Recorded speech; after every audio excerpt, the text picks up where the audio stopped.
The infinity loop is the tools of communication that heals and glues society back together. Our podcast is about disruption. We disturb the system that says it's normal and okay to communicate in the old, tired, ineffective, and unintelligent ways. There's a cynical belief rooted in so many of us in which we've told ourselves we can't help how we think or behave because our brains are so wired to react from low-level consciousness that's habitual and automatic. We're coming from our egos where they're running the show and not the infinity loop, where the ego is in a helpful place as a healthy sense of self so it can help us be in our connected, abundant selves. We're saying by intentionally stepping into the infinity loop, we can affect every interaction we have and change the world.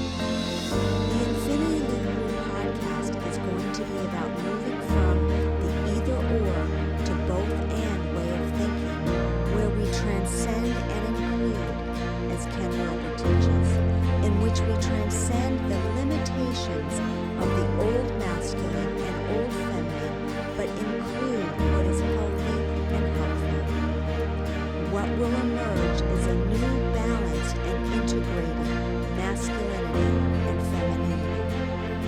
The time has come where the divine feminine way of being is going to arise. We must learn from it as we let our old ways die, so a new human is resurrected and transfigured.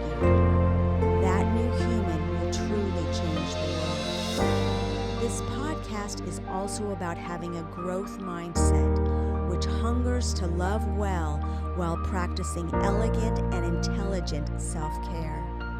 We face our wounds, egos, and shadows in preparation to give this life everything we've got to make the world more connected and beautiful, because we're more connected and beautiful. Welcome to the Infinity Loop Group podcast. I'm Riley Burns. I'm Krista Morse. And we're diving right in where we left off with our last chapter of My Commitment to Myself. The willingness to circle back around, to gather up all that is still lost and broken within myself. It itself is itself the path I discover, the intimate richness of the oceanic love which is our life. James Finley. I gotta just say, that teaching and that quote has helped me so many times when we want to do this. We want to go, not doing that again. Got that one done. Learned my lesson. And then we discover, oh, we have patterns or something that needs a little more attention, or, oh, I don't have that trauma anymore. And then something comes up and it needs, again, that revisit, right? That tenderness again, which is the preciousness of our life, to revisit it with the divine gaze, which is the second look, which is the way numinous love and great compassion look upon our lives, that we go, oh, here it is again, time to circle back and look at that and look at it with such love and compassion and inner stillness. He is a truly gifted teacher, a very wise man. So, in my desire to love well by practicing elegant and intelligent self-care, I commit to have the right amount of self-love that serves truth and love. And, that's an interesting thing about narcissism. It looks like self-love, but it's actually the opposite of self-love. They don't love themselves, and so it's all a projection. But there can be, there is something, there's a reason why I wrote the right balance of self-love. It's how you love yourself in connection, because we can be selfish. We can be too focused on thinking we don't have the capacity to give when we actually do have the capacity to give. But self-love is, in my opinion, so noticeably different than being selfish, right? Like if you are choosing to have healthy boundaries and I call it selfish, that is me trying to override your healthy self-love. No? Okay, so let me give you an argument. I can think about someone I know who would just say boundaries, boundaries. And I could see even therapists that say, oh, you have boundaries, and they don't have the skill and wisdom enough. They're like caretaking their client to go, ooh, maybe they need to open up their heart more to their family, not just be self-protective. So, it's called, I guess, because, yes, I know what you're talking about, authentic self-love, Riley, but sometimes it can be called self-love when it's just a withdrawal. Oh, I mean, the Yeah. most selfish people that I've ever met are always calling it self-love. I've never met someone Yeah. that's being selfish that isn't calling it self-love. So I guess It's they use it as a disguise Yeah. for their bad behavior or their selfish behavior. And what I was saying before this started is, like how this is all language and imperfect language, and we're trying to, figure it out of how we communicate things. But for me, what feels really true is saying the right amount of self-love that serves truth and love, and sitting on that edge. To me, it ultimately comes down to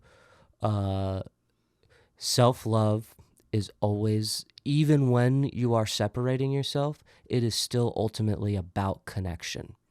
Where selfishness, when it's truly healthy self-love, right? Authentic self-love. But when it's being selfish, it is truly about you and your separation from the pact, either from judgment or whatever, because I need to be selfish to separate myself from this group. Well, you're probably coming from a place of judgment of why you need to separate yourself from that group, not a place of, I need to actually protect myself and love myself.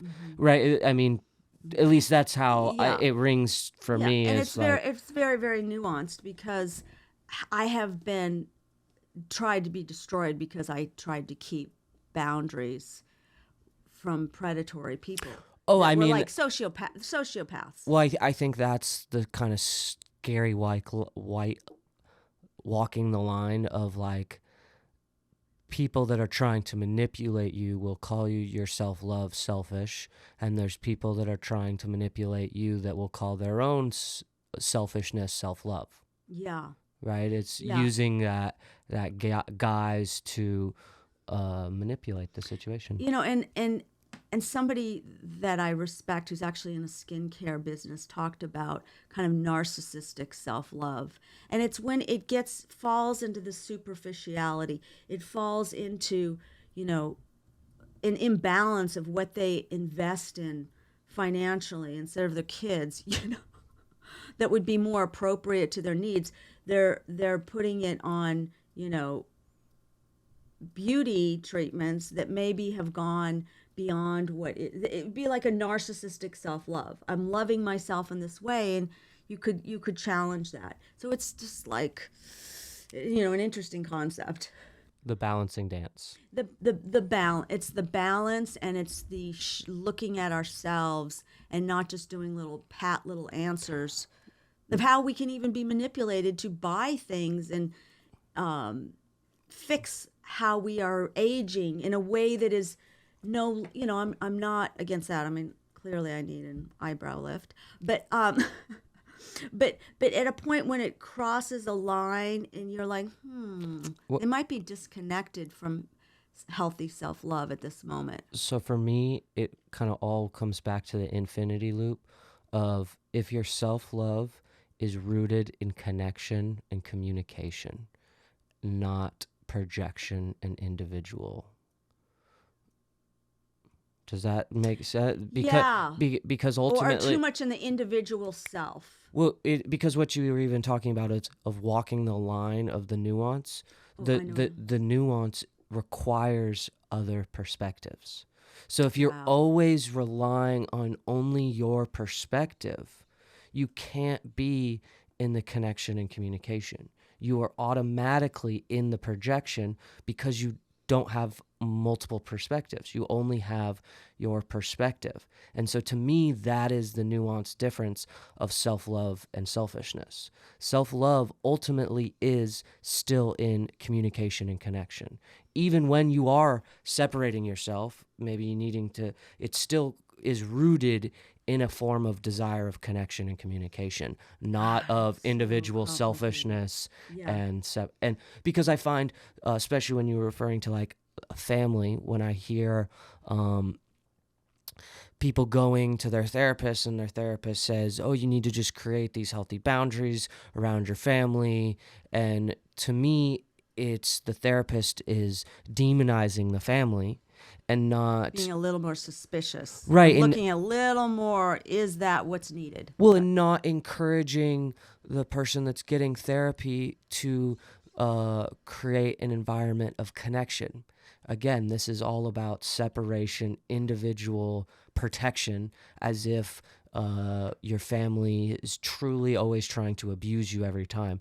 You know, I know we all have... that your story and interpretation of events and the story that you gave to it is 100% right. Yes. And it's so right that you don't need any more information because you have the full story. Yeah, and the therapist would at a certain point going, she's not really, he or she isn't really working on themselves. They're not becoming a more loving person. They're not really doing their deep work and talking about their stuff.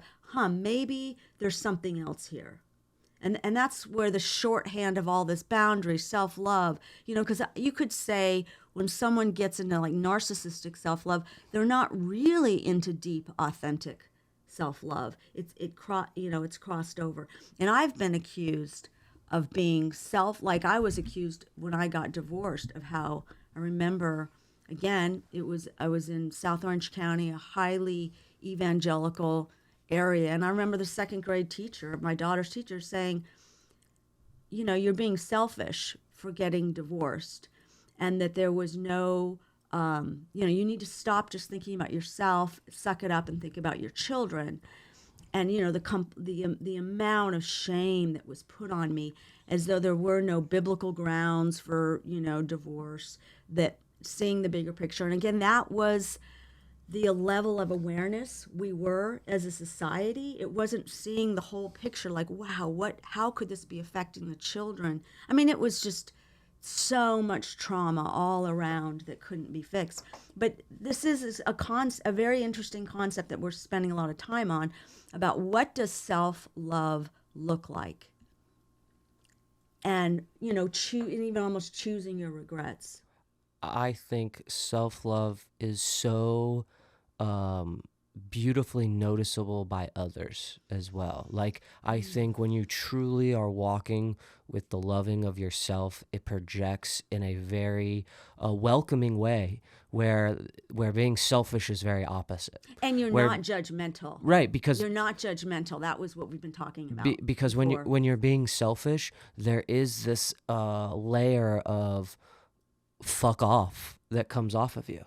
But when you are in this layer of self-love, you are in the abundance, so you are so welcoming of others. And I think it's really noticeable when you can carry that space, where you can really feel someone's positive energy because they love themselves, versus someone who it comes very much off of stay away from me, when someone is focused on the selfishness side of their... I'm better right. Because I invested in my self-love to look better, to have this, to own this, to do that. It's really all the ego calling it self-love, versus the authentic self-love is when you see yourself in everybody. You see yourself in everybody, and it is this homecoming that is just, okay. It's like I could see about my process with the podcast. Like, this is the 10th one we're doing, but like from the beginning when I did, I'm like, oh my God, Krista, like, what happened to your face, or those expressions you make, and how quickly I just sat with that and started to feel numinous love, looking at myself and my mistakes I make, or my half sentences, or anything. And I just, this true, authentic self-love came up, and it just started loving myself, warts and all. And it just went like, it's all okay. This is who I'm going to be authentically, right? It's that's what we're doing, is we're living our practice, the way we communicate, our own flaws when we misread things. Like, that's, to me, the self-love that is so okay, because it knows in the deepest place that it's okay. And then it's just, the focus is, how do you love yourself, love the other, like you said, seeing yourself in the other. Okay. To honor what's sacred, I sovereignly walk in how I was created to be in my deepest truth, even when it costs me. That's the integrity piece. To love myself every time I feel less than, excluded, disrespected, or dismissed. That's what can happen, when we have narcissistic people in our lives. To give myself that love and care and connect to the abundance that lives inside of me. Instead of going, that person is making me feel less than, or I am feeling less than based on their behavior. It's like, oh no, that's the invitation to find the abundance within, right? Everything becomes our teacher. To walk away from any situation that causes me to split from who I truly am or from my values.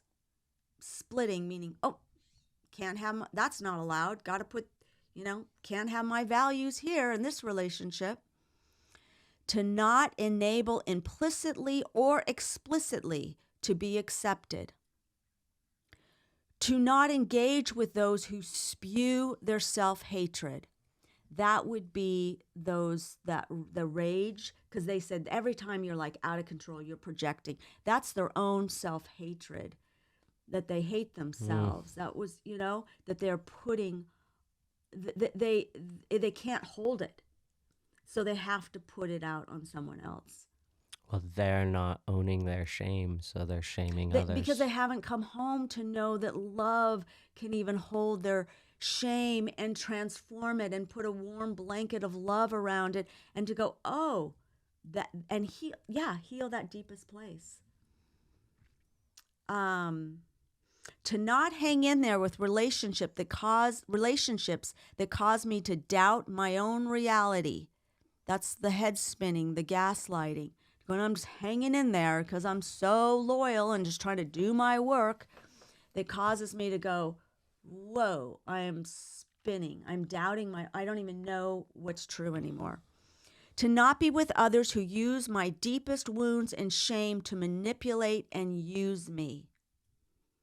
So the manipulation can also come from, if something is pointed out that is shared, that maybe that person contributed to someone's pain, and they can't handle it. They can't handle anything that would make them not good and special.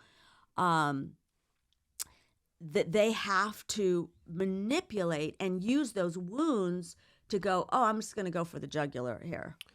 So, like, for an example would be someone's maybe being condescending to you, and you very appropriately go, hey, I understand what you were trying to say, but you really were talking to me like a child, and I really think that that's inappropriate. And they would go, oh, no, that's just your projection, your insecurity. Oh, you're not really seeing what I was saying. Oh, I wasn't doing that. Right? Would that be a good example of what you're referring to? Okay. Therapists, coaches, spiritual teachers, people with degrees, in psychology or whatever, they'll just, as soon as there's anything that comes back, and say someone's younger, they could come back and go, I wasn't okay with that. They'll just ramble off. That's all your projection. That's all you. That's you. Not like, let me look at that. That, when you're dealing with an authentic leader, or you're dealing with somebody who could be really high, whose narcissism and I'm not defining everyone as a narcissistic personality disorder. But I mean, I think we all naturally, especially how society is built, have narcissistic tendencies. Like they're almost encouraged. If we're unaware of them and we don't actively work to move past them, I think there's a lot of things in society that are set up for us to naturally root back to the narcissistic tendencies. Is that a fair statement? Yes. It's so interesting because I was saying too to you before, it's like, there's people who have given their entire adult lives to studying and being expert in narcissism. And, my job is just to learn from them as much as I can and just devour as much information I can. But I've noticed, they don't all agree. And there's considered this term of like healthy narcissism, which is enough going, I can feel entitled enough to be taken care of. And then I can listen to another expert and go, that's such unfortunate language that we're calling something good, healthy narcissism, when narcissism is so problematic. So, I mean, it's just all language. I always like the term healthy ego more than narcissism because I feel like there is a balance of ego that isn't necessarily all bad. No, you can't be. You could be too ego deficient, and you're not standing up. But for narcissists, there's no part of the word narcissist that makes me think, oh, there's a shining aspect of that we want to hold on to. But the ego, I can understand how there is an aspect of that we'd want to hold on to. So I like that language a lot better. Yeah, and again, like the difference between when the ego is like over-identified versus how I would say that the ego that can healthfully, maneuver through life and have a healthy standing up for itself, because it's either though I'm not you, I'm not other than you, and they don't want to permit by what they promote. It's so the both and. I deserve to be cared and treated right and look out for myself, and the other. To me, what is running through my head right now is the ego is meant to be the protector, not the leader. So your ego in the healthy place is supposed to protect your soul in ways of like your integrity. The ego is supposed to protect your integrity, not lead your integrity, because if the ego won't lead you in the right direction, but it can protect you and keep you grounded. Yeah, because the ego is all in the separate self, separate, superior, and important. Yeah. And so that's healthy to protect you, but not project, right? You don't want to be using that projection or that protection to project, because then you're maneuvering. You're not, it's like you got to funnel it through the infinity loop, going, I'm going to drop into connection. It's like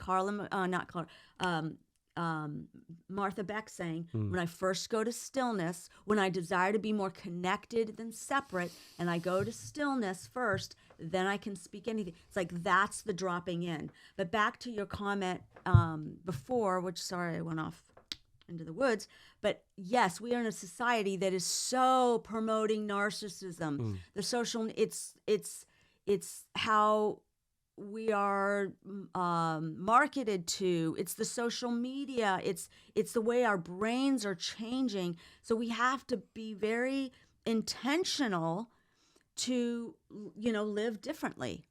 Yeah. Amen. To not engage. So back on the deepest wounds thing, it's like, like that happened to be someone and ended a friendship where I said something and she came on the phone. It was an issue actually having to do with her marriage and her husband, and she was like coming thinking I'd said things I didn't say, promoting divorce. It was like, oh my God, that was you who said that. But anyway, she came with so much bitchiness and hostility and just disgust when we talked on the phone. And I said something and she didn't ask enough questions for me to clarify what I was saying. And then she just went for the jugular and just was like, you know what? It was like I was mentally ill. And it was really interesting. I'm like, oh, wow. It didn't hurt me because I was like, oh, this is about you. This isn't about me. I didn't take it in. But I was like, that's not, in my commitment to myself, that's not somebody that I would be moving forward with in my life. We can't do that to each other.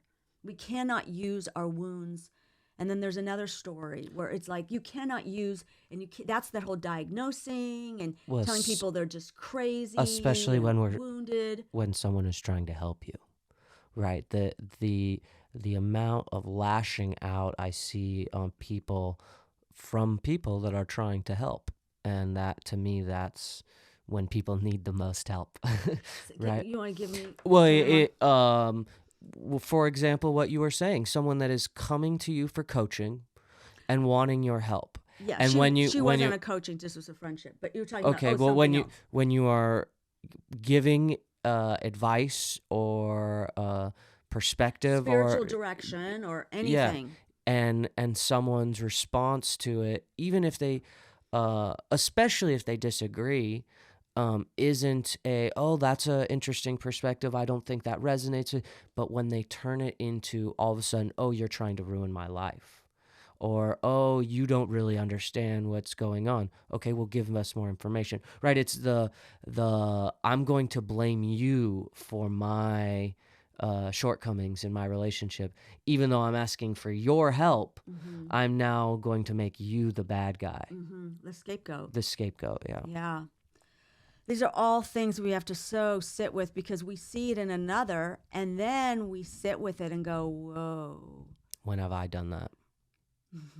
And it's so interesting about inner stillness, because the more you live in inner stillness, things will come to your awareness and go, oh yeah, now I remember doing that, or I can see it differently. Well, it's what I find is as we heal our wounds, our memories come back to us. So all the shortcomings of things that we have done in our life, we suppress them and forget that we've even participated in some of these activities because we're not in a healthy space to process them. We can't hold the shame. Right. But I find as we become more healed and more of holding that self-love, it's incredible. I mean, I haven't met someone who isn't. I haven't met someone who's doing this work who hasn't had that experience happen. They go, oh, this memory is now coming. And it's like, they were like, oh, I can't believe I was ever that person. They're so shamed of how they acted. But now they're able to hold that with the compassion for who they were and who they're growing into being. This is why so much I share my story and my falling down and my redemption. But one thing I always say to my clients, I go, I am the last person that should ever judge anyone. So I am never judging you. I'm pointing out, opportunities that are working against, and for you to look things differently. But I am someone who should never judge anyone. And even that friendship that was ended, I'm not better than that person. I'm just in this situation. It's no longer workable. But I have done those same things to other people, Well, I think one of the things, too, to remember about our relationships, no matter what they are, friendships, business, all types of relationships, we are all on our own journey, and no one is on the same path as you. So we need to have compassion and understanding that other people are on different stages of the path. Yeah, and working out their own stuff. And it's really interesting to talk about self-love and boundaries. That person immediately blocked me. And this is somebody who considered to be nothing would ever break this friendship. And one conversation, and that's when you go, oh, that's boundaries. She'll probably call it self-love, but I think it was threatening to even be able to sit and go, let's talk about the conversation and let's talk about what happened. And some people, it's just so painful to hear their lack of their shadow stuff. It's too shameful. There's not enough. Yeah. To me, what's coming up is people that I've heard who are unwilling to accept the pain they've caused others, to where they will gaslight you and pretty much call you a liar, right? For you to call out and go, oh, when you did this, it made me feel this way. Or not made me feel, I experienced. Or, I was... This is how I experienced that interaction. Yeah, I was feeling overwhelmed by the way you were expressing to me, and they will pretty much call you a liar. Everything short of, oh, that's not what happened. Oh, that you're misinterpreting what I said. Oh, it's immediately like, oh, It's let the me opposite of not have self-love. any ownership on maybe how I phrased something. Let me immediately make it your fault. You just didn't understand me, instead of going, Yeah. oh, I apologize. That wasn't my intention. Tell me more about Right. that. Tell me more. How could I? Because maybe I could be doing this to so many other people, right? And so instead of being willing to acknowledge how we're affecting others, they want to discredit you, because that no longer makes them the good guy. Yeah, that's the ego that needs to be good, right? All the We time. need to be good We're all the always time. the good We guy. don't have enough connection to the divine to look upon going, oh my God, we are fully known and fully loved, right? That's Amen. authentic self-love. Amen.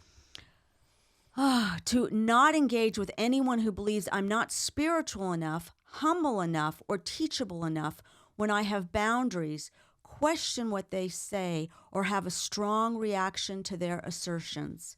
That's spiritual abuse. That's what happened with my necessary nemesis, with people who want to be these coaches. I mean, I there's a lot of shadow in the mental health and coaching and spiritual development field. It's like if it's like breaking you down. That's where it's like the cult. It's like if you go, wait a minute, I'm a healthy self-defense is coming up, which again is a concept that James Finley talks a lot about. Like, it's a quote in the book. It's like, some people have had to work very hard to get their healthy defenses. And as soon as it's like, nope, you need to submit, you need to submit, you need to submit, you need to stop questioning me.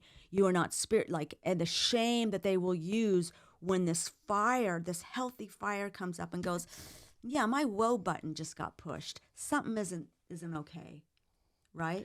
Yeah, I mean, as I think about my experience with other coaches and therapists specifically, more therapists, I find that, There's some great ones there too. always, Amazing, yeah. always wonderful. But I find it's more in the therapist community, especially when I talk to, is how many are therapists that haven't been doing the work themselves. So then take their problems and start projecting them onto their clients, or like they hate men. twist it. And then it like comes out when they have their male clients, Right. or something. Yeah, that's a great example. Yeah. Or they have a problem with their mother. So now any woman that comes in and is having a problem with their mother, they now demonize the mother and project that teaching onto them. And that's why it's so important to where we find our healing, because so often when we search for that healing touch, what reaches out is the opposite. Yeah. A lot of there's a lot of hurt destroyers in disguise as healers. Yeah, and false prophets too. It's interesting where they will be bought off by it's the money. It's like, I'll be the soothsayer. I will not be, as Carolyn May says, a spiritual director. I will not give you the hard message. I will not afflict the comfortable and comfort the afflicted, to where I'm like, yeah, you might be deceiving yourself here. The client will be all good and the other person is the all bad. It's you see that a lot. It's easy to make someone bad when they're not in the room. That's, I think, one of the hardest parts about therapy is so rarely are we actually acknowledging the people we're interacting with in our lives, right? And so it's just not the awareness. You're just projecting your story, and you're always right in your story. And, for a therapist to keep their job, they pretty much have to validate your story. Yeah. And that's not what causes you to grow and heal, in my opinion. I think that's why I see most people that are in therapy for a very long time and rarely are doing the work. You can see it. You can see when someone go, oh my God, you got the great there. Look at how you're changing. Right. Or oh, you've been in therapy for 10 years and seem to be making the same mistakes over and over again. You haven't grown as a human being to become more loving of yourself and others. So well put. Yeah. God, there was a point I was going to make. Hopefully it will come back. Yeah. To not engage with anyone who manipulates or says, I'm not letting them lead. Oh, that was another. Oh, so common. That's that domination. Well, I don't believe anyone lets anyone lead. I believe leading is a natural thing. So you don't have to ask to be the leader. People want to let you be the leader. So just by that, oh, you're not letting me lead? Well, because you probably shouldn't be leading. If someone has to let you lead, then you're not the leader. The leader, people know who the leader is and want to follow. No one has to let the leader be the leader. It's interesting because, some of these podcasts we've listened to where people that we really respect, but they are going, no, when it comes to our marriage, I'm the ultimate leader. It's not the model. It's not the infinity loop couple model of where you're both, co-leading. And maybe what he means is like the final say. Like they were talking about going into a business into together a business and understanding that. But I've heard other people kind of say that, like that are very almost old traditional models. Well, so for my relationship with my partner, that has actually been a conversation that we've had where we are always have an opinion on a certain subject, but there are subjects that we are already getting down to concrete to go, yes, we both have a voice, but ultimately we're going to end up, this is your area of expertise. That's your strength, and we will let you run with that. Yeah. Okay, yes, you will always have an opinion and know what's going on, but this is where I trust you, and this is where we'll always lean on you, especially if we don't have, because there's two people, and maybe we have different points of view sometimes, to not be caught up and stuck in that situation because so much of life is we got to keep moving forward. Yeah. We now have okay, well, I am going to revert to you because this is the decision we made beforehand. And I think it is very important to make those decisions before the conflict comes up. Yeah. Because it's hard to make that decision when the conflict is there. But when you have the tools and the framework ahead of time, when that problem comes up, you can revert back to the tools and it doesn't become as big of an issue. And I would say even like sometimes, again, the person who's can be the strongest personality ends up winning out versus going, okay, I'm deferring to the mother, that she's going to handle the parenting in this way. And it's just not allowing the balance and the gifts of both, because then again, it's dominating, right? It's somebody is better at holding that ground and that conviction, and that they can be more punitive if they don't get their way. Well, so at least for my relationship, even if we say you are the ultimate sayer on this subject, that does not mean that you can never give your 2 cents, that you can't add your point of view. This is a relationship where both parts are respected and loved. You have such a great relationship. She's but a it's strong woman. It's something that is constantly being worked on by both parties. Yeah, it's ultimately. beautiful. To not engage with anyone who claims to know what I really think or feel against my own reality. That's when they twist, going, okay, you have this cognitive bias, you can't see yourself, so I'm going to tell you what you're doing. And that's what's happened with the whole racism thing. And then even with the whole, like Me Too, it's like, you don't see it, so I'm going to tell you what's in your heart and why you did what you did. Well, it's projecting a intention onto someone's actions, no longer going to the inquiry piece of, this is what I'm seeing, this is what I'm thinking you're doing because of what I'm seeing. Yeah. Tell me what I'm not. They're immediately going, this is what I'm seeing, so this must be your intention, right? Yeah, because this is what all people like you, I mean, even not to keep bringing it up, but the meeting that I had at my house that I referred to back in the podcast about clarifying the infinity loop is, I was talking about how when I see people, I'm looking at them so deeply, like I see their learning style, I know their temperament, I know their eye color. And the fact that I knew that this person was Black, he was like saying, you shouldn't be noticing that. He was misconstruing the whole color blindness thing. I'm like, how am I not supposed to? That would not be love if I didn't recognize the fullness of who you are, or where you came from, or where you grew up. But it was intention was applied. Sorry, somebody's building something, I guess, all of a sudden. But the intention of what was in my heart, and it couldn't be questioned. But that is, therapists do that. The spiritual community is just contaminated with that. You don't see that, so you need to trust me. Even relationships. Yeah, I was going to say that's one of the most common things in relationships. Parents really like to do that, I find, because they know, so they don't go to the inquiry. Maybe because they've seen this behavior multiple times. Doesn't make their jumping to the projecting on what your intention was. The assumption. Right, the assumption. It's not a development model. It's the biggest thing I see with parenting and with all development is it's the lecturing and it's the taught, as though giving information and instruction is going to change somebody's behavior. It's not. It's creating the inquiry. It's creating a learning. It's creating so much connection where you could go, sweetie, I noticed you're doing that again.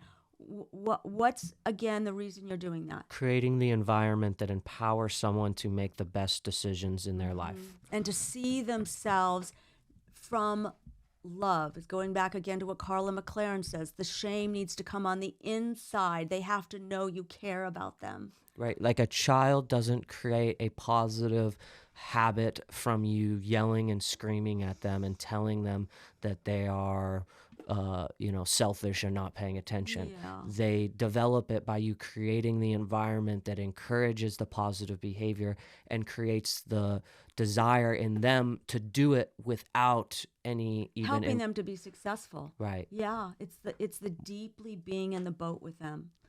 Yeah, and I know that one. I know when I yelled at my children and how sad I am about that.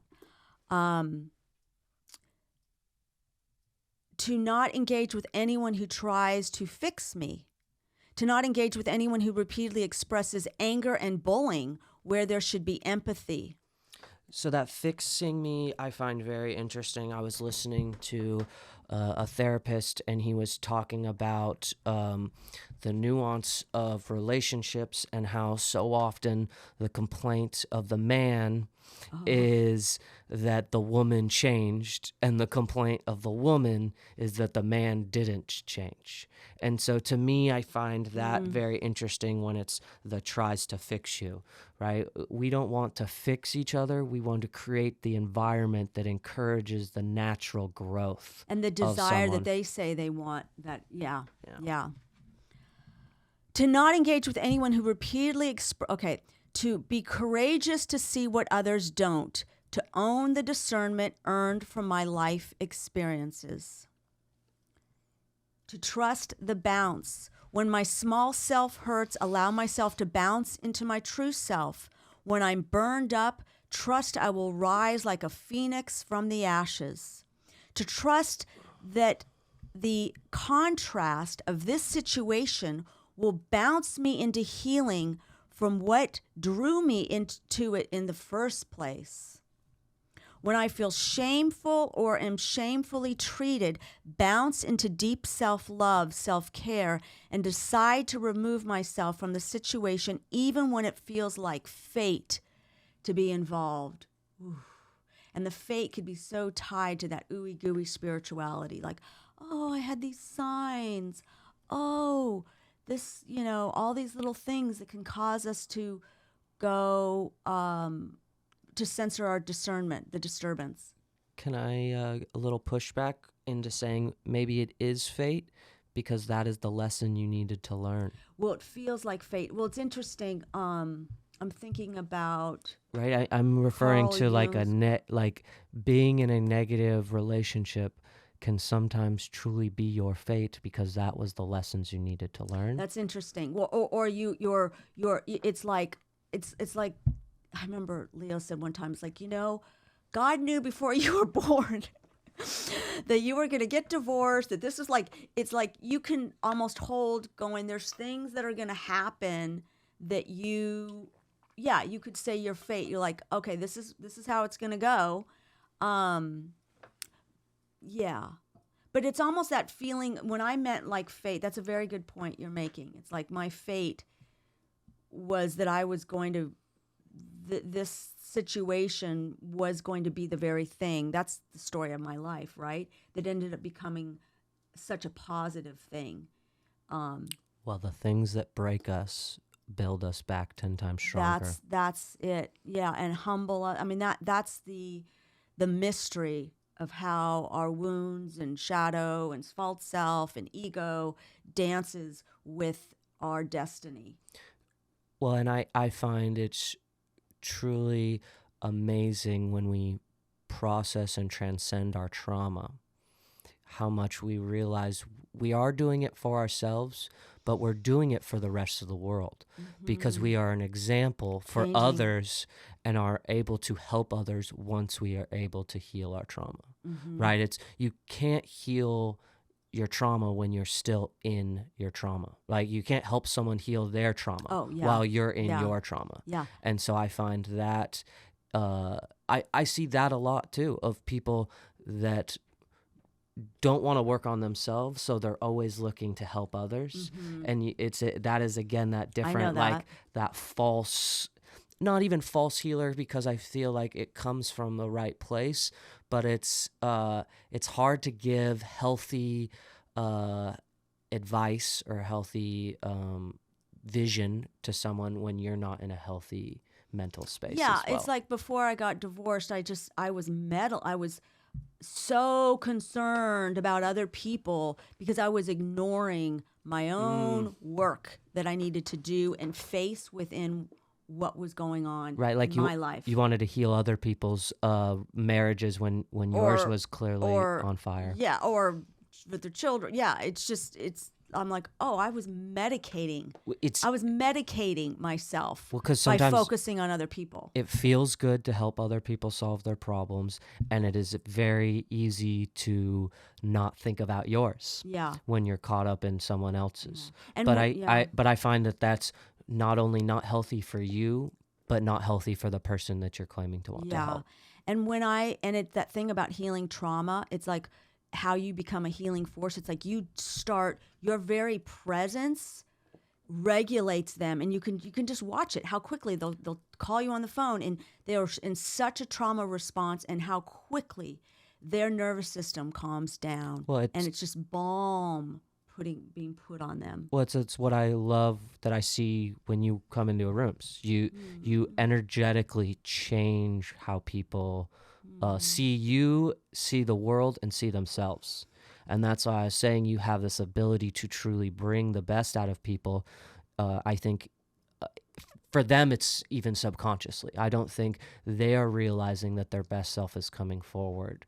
And then they get addicted to being around you because their best self was brought forward. At least that's what I see a lot in your coaching and just in our social environments of it's contagious to feel seen, and so rarely. That is, I think, what is missing so much in our society. That's why people are so hungry for these likes to post these pictures, because they want to be seen, because they aren't actually being seen in their day-to-day life. And that's back to that importance of the Salbono gaze. We haven't taught yet. I'm not just saying hi. We've mentioned it, but I'm not just saying hi, but I'm truly seeing you. Yeah. Well, thank you. I mean, I one of the things that makes me feel so intentional about life is that what an enormous privilege that I have been lived long enough to heal the amount that I've been able to heal, and all the people that never got to live to 58 and have all these accesses to heal that I've had. And so I feel this responsibility to go for the rest of my life. I want to give that away because I have had such grace upon me to heal. Amen. You know? Yeah. And that's where the healing comes from. Like I said, we give away from the wholeness, from our wholeness. And that's what you're seeing. You're seeing the wholeness. Even though I share all my little, missteps with people, it's actually coming from, I have so much wholeness that I've been given.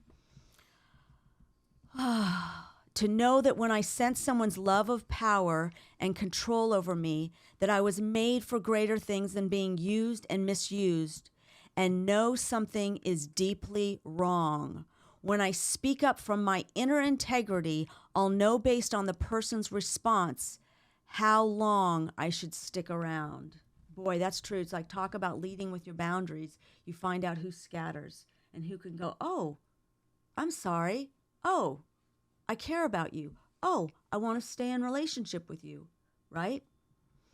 To trust that I'm allowed to have high standards for everything in my life. I'll endure a humble situation if it's not abusive. I'll know when it's for a season, for my benefit, and what promotes abuse by permitting it. To look at what I project onto others, both the good and bad qualities. Talked about that. When do I look to that person to give me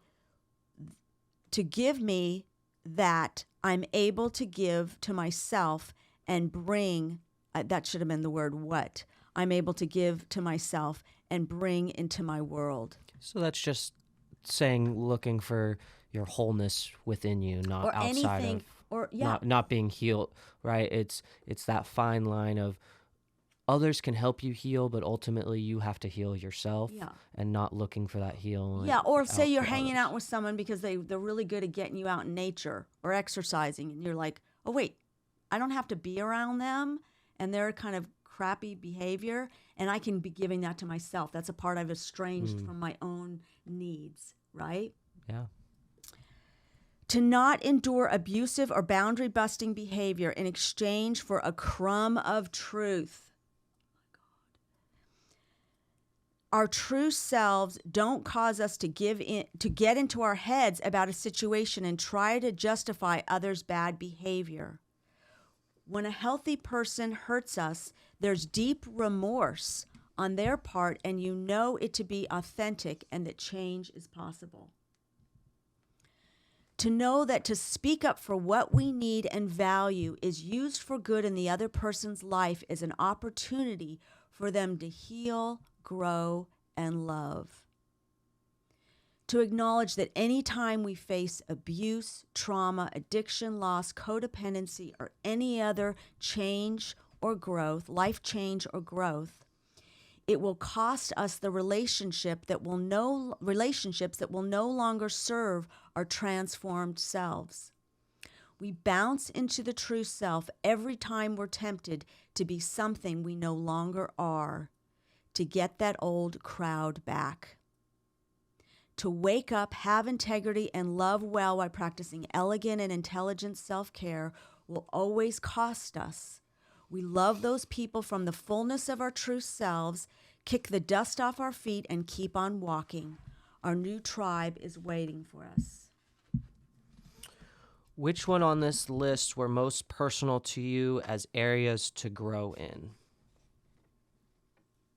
I know for me, it's to engage with anyone who claims to know what I really think or feel against my reality. I know that was just something that used to trigger me in one of my older relationships. I know that was one of our biggest hurdles that caused a lot of problems, and it was something that we both did. It wasn't one that she just did to me, or I found it was something that I kind of used maybe to manipulate the situation, right? You could my own bad behavior I was able to put onto her by then going, oh, you're feeling this way, or, and it wasn't a healthy, in reflection, I see that. It wasn't connection. Right, it wasn't my, it wasn't like I thought it out and I was trying to be manipulative. It's just with reflection, I think that was just my immature response. That relationship also ended 7 years ago. Right. So that's a lot of growth. That was a long time ago. It was. Yeah. How will you focus on the bounce to not get stuck in hate and rage? How does the focus on our growth in self-love and care keep us focused on doing our own work? I'm thinking about the bounce, because the bounce, instead of it's like, God, they shouldn't have, and they're just this rage of what happened to us, versus kind of going, okay, whoa, how do I move toward the lessons and the deeper work? Right. Anyway, Well, what's your thoughts? wouldn't you? So the hate and rage is the restricted awareness. So to me, the bounce is all about taking the deep breath and Going to expand. right, going to expand, having the patience to kind of let go of that rage and hatred and communicate with whatever is bothering you in a healthy way. Yeah, because it's very dangerous to hang on to rage and hatred. It's a very tricky energy. It's sort of like, okay, we need to go, where is the boundary and the lesson and the fire, and how do you work with that fire to sit with and acknowledge it and not let it just to lose your emotional sobriety and let it sit in. Right? That's where we need each other to look out that we don't go there. I mean, how many people, that's what happens. They go to the hate and the rage. That's even with the whole social change and justice. It's like, okay, how do we really acknowledge things that are been so broken in society, and the generational pain that has been done to people of color and women and just, the poor people and people, that we sit with and weep over and do not dismiss. And what is the most wise way to move forward to help society heal, right? How will you be honest in unhealthy situations about what isn't right and not dismiss anything? It's all our own stuff, projections, and judgments, as some spiritual teachers tell us, which censors our discernment and keeps us from wisdom. Yeah, it's all your own reality. Stuff. It's all projection. They're just like, everything is projection. Well, everything. It's like, well, I'm not attracted to little children. So is that projection? And I'm seeing that in someone else, and I'm concerned. And it's like, not everything is projection. Well, I was thinking of Robert, who we're listening to, and he was mentioning that it's... What's his last name? Grant. Robert Grant, and he was talking about how it's not always necessarily projection, but it's judgment, right? So these things that we might... Instead of the loving gaze that can hold and observe it and go, right. Ooh, okay, I'm seeing that. Okay, go ahead. Well, it's holding that space of those things that we judge persist in the world. And as we move away from the judging, it starts to, fade away. And I think that's a very hard concept to practice and accept when you're talking about extreme ideas like pedophilia. But to me, it rings true of the sense of how do we not have the judgment of others to create the healing space, to create the environment that doesn't encourage that behavior. And protects. And the wisdom and protection. Yeah. Holding all of that. What does that mean? Is that good? Yeah. Did we do it? I think this is good. Just one chapter. Yeah, I think thank you so much for joining us on Committing to Myself. Thank you for joining on us, the Infinity Loop Group podcast. And till next time, please rate, view, subscribe, share with your friends, and we'll keep living in the Infinity Loop Group together. Bye-bye.